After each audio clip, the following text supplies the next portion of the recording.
안거라고 하는 건데 우리 북방에서는 여름 안거하고 겨울 안거 이렇게 안거를 두 번 해요. 안거라고 하는 말은 편안할 안자에 머무를 거자, 그러니까 편안하게 거처한다, 편안하게 머무른다 이런 뜻이에요. 근데 이 안거가 이제 범어로는 바르샤 혹은 왓사 이렇게 얘기하는데 이게 이제 비를 의미합니다. 비.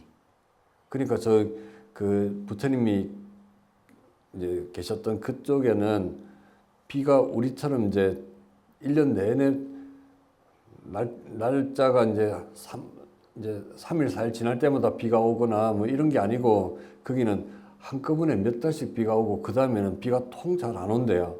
그래서 한꺼번에 비가 오는 그걸 이제 우기라고 한다네요.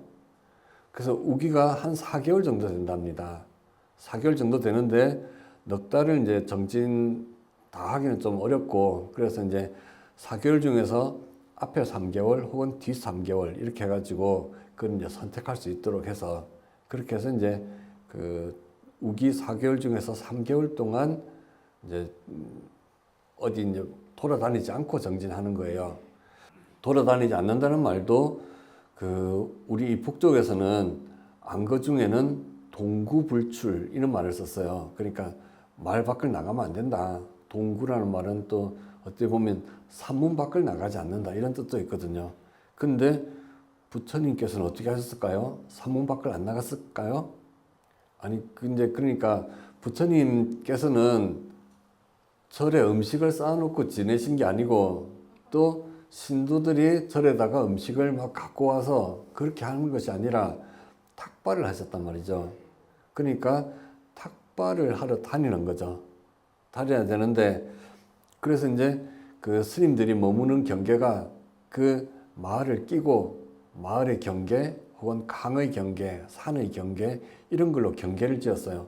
그 안에서 같이 정진하는 스님들을 이제 현전승가라고 그랬습니다.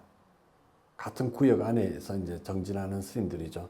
그래서 그 스님들은 이제 밥때가 되면 마을에 내려가서 탁발을 하고 그리고 또 이제 절에 올라가서 정진하고 그렇게 이제 사셨던 거죠.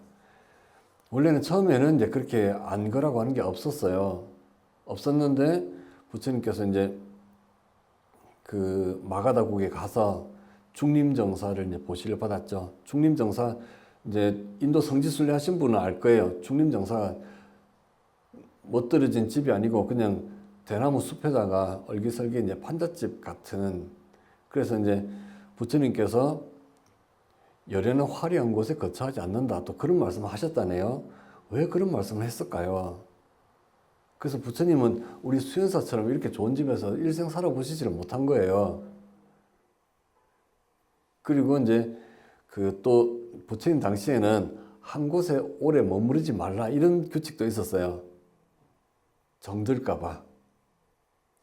정들면 못 떠나잖아요. 그래서 이제 수행자들이 마음에 애착이 생길까 봐 한 곳에 오래 머무르지 말고 계속 돌아다니게 했어요. 그러니까 더더욱이나 이제 이런 좋은 건물 이런 거는 부처님 당시에서는 생각지도 않았던 일이죠. 그래서 그 대나무 숲속에 대밭절에 계실 때 그때 이제 그 근처에 앉아 계시는데 그 신도들이 지나가면서 막 뭐라고 하는 거예요. 아니 우리 부처님은 가르치면 너무 훌륭하고 그러는데 아니 부처님 제자들은 왜 우기에 돌아다니는지 모르겠어. 아니 저 다른 종교는 가르치면 별로라도 우기는 지키더라고. 그러면서 이제 우기 때 뭐 그렇게 벌레가 막 이제 우기가 비가 많이 오니까 금방 풀들이 자라는 거예요. 그러니까 그 풀을 먹고 사는 벌레들도 순식간에 막 많이 자라나는 거죠. 근데 그 벌레들이 나뭇잎에만 가만 붙어 있는 게 아닙니다. 한 번씩 이렇게 길도 나다니고 이렇게 하죠. 그렇게 하다 보면 이제 스님들이 길을 걷다 보면 발밑에 이제 벌레가 깔려 죽는 거죠. 개미 같은 조그만 것들은 눈에 안 띄었을 텐데 이제 군뱅이 같은 거는 확실히 밟히면 그 흔적이 길에 남잖아요. 그래서 이제 사람들이 그걸 보고 아니 스님들이 왜 이렇게 막 많은 벌레들을 밟고 다닌대? 애초에 밟고 다닐 생각이 있었던 건 아니지만 다니다 보니까 밟힌 건데 왜 밟고 다니는데? 이러면서 이제 막 비난을 한 거죠. 스님들이 자비심이 없어 이러면서. 그러니까 이제 부처님께서 그 말을 듣고는 가만 생각해 보니까 일리가 있으신 거예요. 그래, 그렇지, 그럴 수 있겠네. 그래가지고 부처님께서 이제 스님들을 모아가지고 우리도 우기 때는 안거를 하자. 이렇게 해서 이제 안거를 하기로 결정을 한 거예요. 근데 우기 내내 하는 것이 아니라 3개월 하는데 우기가 대개는 4개월이니까 먼저 시작해가지고 한 달 빨리 끝내거나 혹은 한 달 뒤에 시작해서 우기가 거의 끝날 때까지 하거나 이거는 이제 스님들이 각자 선택해서 할 수 있도록 이렇게 했습니다. 그래서 여름에 이제 비가 많이 올 때 그때는 이제 밖으로 막 나다니지 말고 밖으로 나다니는 걸 유행이라고 그러거든요. 그러니까 이 마을 저 마을 다니면서 부처님의 가르침도 전하고 또 그 좋은 수행처가 있으면 또 거기서 수행도 하고 뭐 이렇게 살아왔던 겁니다. 근데 우기 때는 이제 한 곳에 머물러서 수행하라 이게 안거예요. 근데 이제 불교가 중국으로 우리나라로 이제 불교가 올라왔어요. 전래가 됐는데 여기에는 일단 이제 밖으로 들고 나가도 누가 밥을 안 줘요.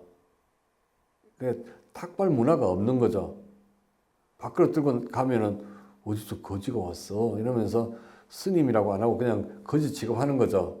그러니까 이 탁발 문화가 없으니까 탁발이 힘들어요. 또한 한편으로는 불교를 국가 차원에서 불교를 받아들였단 말이죠. 그러니까 국가가 절을 만들고 왕실 궁궐의 법도로 절을 만들었고 그래서 부처님이 계시는 곳은 대웅전, 전자를 붙이는 거죠. 우리 경복궁이나 이런 데 가면 왕이 머무는 곳은 다 전자가 붙잖아요. 강령전 뭐 이런 식으로 왕이 머무는 곳은 전자가 붙습니다. 그래서 절에서도 법의 왕, 부처님이 머무는 곳에는 전이 붙어요. 대웅전, 극락전 이렇게 전자가 붙습니다. 이게 왕궁의 법도로 절을 짓기 때문이에요. 그래서 왕궁의 법도로 절을 짓고 그게 스님들이 머무르도록 국가가 지원을 했어요. 국가가 지원을 하니까 굳이 탁발하러 나가지 않아도 안정적으로 삶이 가능한 거죠. 그런 조건이 되니까 여름 이제 안 것뿐만 아니라 한겨울에 추울 때 집 나가면 고생이야. 이렇게 하면서 이제 추울 때도 겨울에 이제 3개월 동안 절에서 집중 수행하자. 이게 이제 그 중국이나 우리나라나 일본의 이제 이 북방불교권에서 겨울 안거를 하게 된 이유입니다. 근데 이제 이 안거 동안에 대중들이 이제 막 각자 자기 수행에 몰두하다 보면 이 대중이 함께 사는 것이 좀 약해질 수가 있어요. 그래서 거기에 대한 안전장치들이 또 만들어졌는데 그 중에 하나가 포살입니다. 포살은 이제 그 스님들이 이제 달이 뜨는 날, 흰 달이 뜨는 날과 검은 달이 뜨는 날. 검은 달은 언제일까요? 네, 금음날이에요. 흰 달이 뜨는 날은 보름, 검은 달이 뜨는 날은 금음이에요. 그러니까 우리는 이제 달이 커졌다가 달이 작아지네라고 하는데 저 남쪽에서는 흰 달과 검은 달이 이제 교대로 하면서 이제 그날은 아주 검은 달이 흰 달을 다 잡아먹고 이제 검은 달이 뜨는 날 이렇게 이제 봤던 거죠. 그래서 이 보름하고 금음날에 스님들이 다 모여서 이제 계율을 낭독했어요. 그러면서 자기가 그 계율에 대해서 청정한지를 확인하는 그런 시간을 가졌는데 이걸 이제 포살이라고 그럽니다. 원래는 이제 스님들이 이렇게 모이지 않았어요. 근데 다른 종교는 이때 이제 보름날, 금음날에 저녁에 이제 모이는 행사가 있었어요. 그래서 이제 빈비사라 왕이 부처님한테 가서 아니 다른 종교는 그렇게 보름마다 모이는데 불교도 좀 모이면 어때요? 그래서 그래요 모여보죠. 그래가지고 자 보름 금음날 저녁에 다 모이세요. 그래가지고 다 모였죠. 다 모여가지고 가만히 있었어요. 가만히 있었더니 어느 날 누가 지나가다가 깜짝 놀래가지고 내가 귀신인 줄 알았네. 뭐야 이게 밤중에 모여가지고 뭐 드는 거야? 막 이렇게 이제 사람들이 막 깜짝 놀래가지고 뭐라고 했어요. 그랬더니 뭐라고 하니까 또 부처님께서 그런가? 가만 모여만 있으면 안 되겠네? 그럼 뭐 하지? 하다가 이제 그러면 계율을 낭독하자. 그렇게 해서 이제 그 포살날에는 계율을 낭독하는 것으로 이렇게 했습니다. 그래서 안거 때는 보름마다 이제 스님들이 모여서 포살을 해요. 근데 스님들은 안거 때 이제 보름마다 이렇게 계본을 낭송하는 포살을 하는데 제가불자는 포살이 날짜가 다릅니다. 제가불자는 보름날, 금음날에다가 그 중간 8일, 23일 이게 있어요. 그러면 4일이죠. 4일인데 그 중에 이틀은 1박 2일이에요. 그래서 6일이에요. 4일, 6일? 네, 6일입니다. 그래서 6일을 제1, 그래서 육제일이라고 그래요. 그래서 이제 그 6일은 제라는 말이 삼간다는 말인데, 그래서 6일은 경건하게 보내는 날이에요. 한 달에 6일. 따지고 보면 이제 보름, 금음, 그리고 8일, 23일이니까 일주일에 하루, 또 일주일에 1박 2일 이렇게. 그러니까 부처님 당시에 우리 그 불자들은 달력은 음력을 썼지만 일주일마다 절에 가는 날이 정해져 있었다는 거죠. 일주일마다.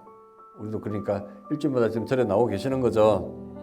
네, 부처님 때도 일주일마다 절에 나왔어요.